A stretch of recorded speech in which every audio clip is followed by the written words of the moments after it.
Okay, hi, El Paso. This is Isaac Olmos with Keller Williams. I'd like to thank you for tuning in once again.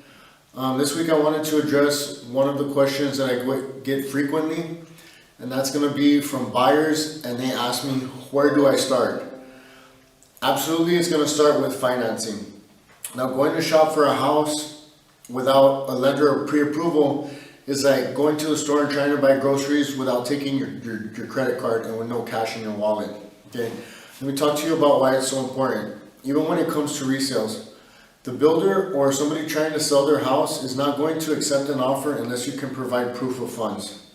Now, the reason that is because if they execute a contract, you could potentially tie up that property for 30, 60, 90 days, depending on the duration of the term of the contract and when the anticipated closing date was set in the contract.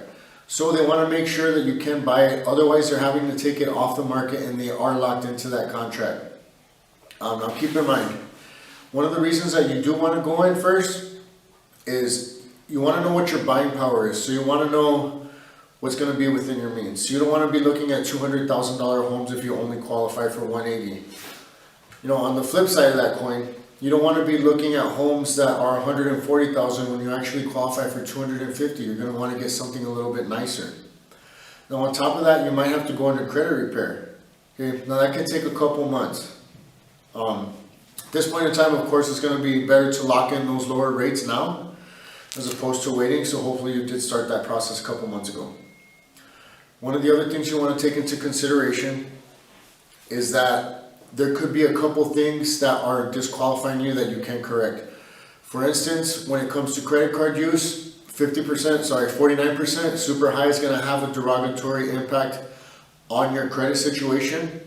Lower than 30% is going to be positive, but the best is between 0 and 9%. So I always advise my clients, because of interest being applied to the account, to try and keep it below 7%. And that's going to give you the best possible outcome when it comes to increasing your credit situation. All right, El Paso, I want to thank you for tuning in once again. I'm going to be splitting up these videos into realtor related and into consumer related, and I will post that in the highlights and in the description of the video from now on. Thank you for listening in. Once again, Isaac Olmos, the listing consultant on the Mario Ayala Real Estate Group, checking out from Keller Williams. Have a great day.